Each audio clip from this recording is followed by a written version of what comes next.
The Fourth Queen episode 5. Duherukana Shekina amaze kubwira The Three Queens ngo kubamenya ntacyo byamwungura pe.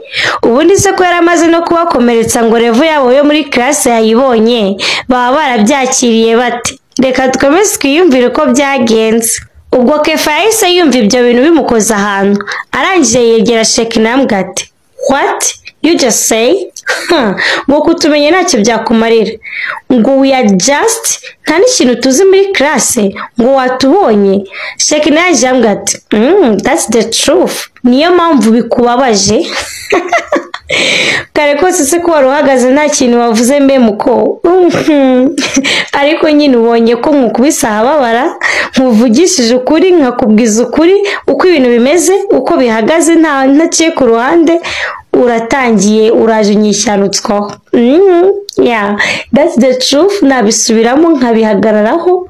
Yeah, your level nayibonye cyane rwose. Kandi rwose, yeah, I'm Shekina. Ibyanyu rwose ntibindeba, ahubwo mureke nigendere. Atari yagenda, Megan nawe yahise amwegera amubaza ati "You just say?" Ariko wabonye duhora tukwihorera ukagira ngo rero umva twanagucapa rero utagira ngo. Maze Shekina yaje ambwira ati umva reka nkubwize ukuri, singaho mpagaze ngaha ndeba neza.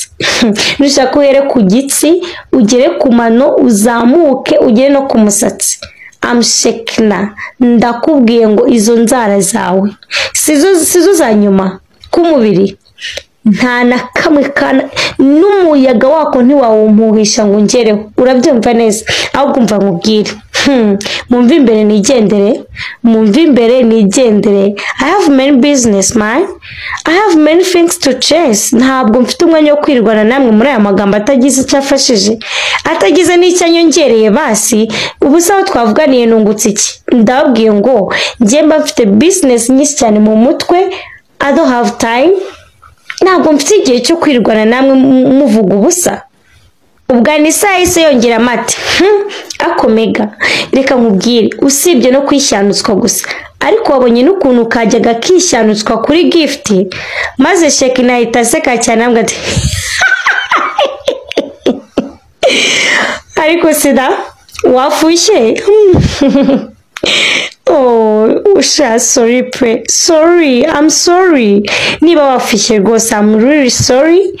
Just niba uvugura mutipe ngo ni gift, ndacyangwa ngubwize ukuri rwose, I don't have any business with him.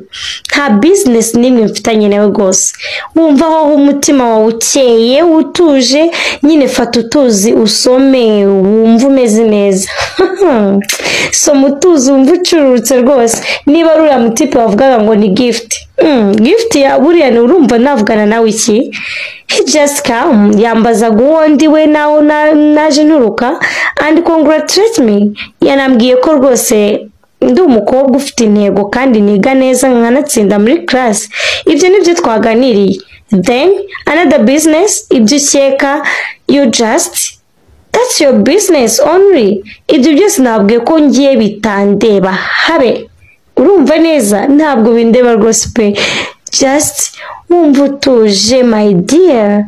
Oh, wumva utuje rwose, nta na kimwe rwose, nta na kimwe nagutwara. Gift. You're just kidding? You don't know me. Nyine ni ikigaragaza ko mutanzi neza, ariko yeah, don't worry, umunsi umwe muzamenya neza rwose. Naho ibya gift byo yeah, ntabwo bindeba. It's not my business. It's not my business again. Ubyumve, gift aracyahari, sibyo? And you just the three queens like before. Nanjye I'm Shekina, nta na kimwe naje guhindura. Usibye ko ikintu naje guhindura, yeah, imitwe yanyu ishobora kuzarwara. Icyo cyo nicyo mbijeje, imitwe yanyu ishobora kuzarwara nuticara ngo ufata agapira kawe umenya aho ugatera naho ugashyira naho ukagarura. Yo, I'm just sorry. Ushobora kuzarwara umutwe hajya ngo ninde? Okay, that's not my business. Nubwo ari ngombwa ngo nkumenye, gusa nyine ushobora kuzarwara umutwe. Gusa reka nanone nkugire inama, sibyo? Wazumbaza gift nguriya aho ahagaze, nguriye genda umusanga, sibyo? Genda umusanga hajya ngo ninde? Anisa genda umusange nushaka ujyane nabo mwese ba The Three Queens simbizi mugende umusange rwose ngo uriya nta n'ikintu yavungutse aracyari wa wundi sibyo bami ndatashye ntimunsakurize mujye mureba ibibareba rwose nanjye ndeba ibindeba sibyo se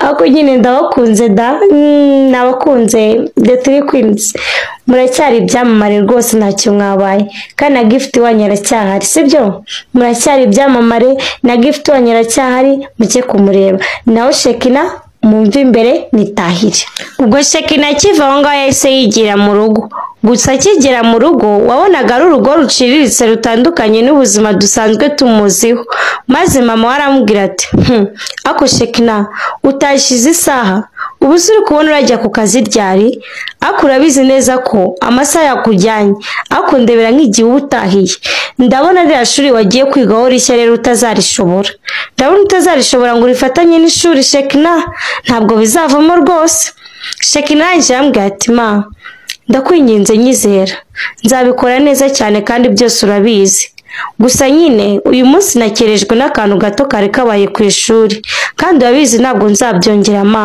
ndakwinginze umbabarire cyane rwose ahubwo reka mpite ngenda kugira ngo ntakererwe iminota myinshi Shekina ngagiye kujya mu kazi ababayeho mu buzima bw'ibanga se butandukanye n'ubwo dusanzwe tumuziho ubundi se The Three Queens baramutse bavumbuye iri banga ryo bazabyitwaramo bate we yabyitwara mwate guys ndabakunda cyane dutegereze episode ya 6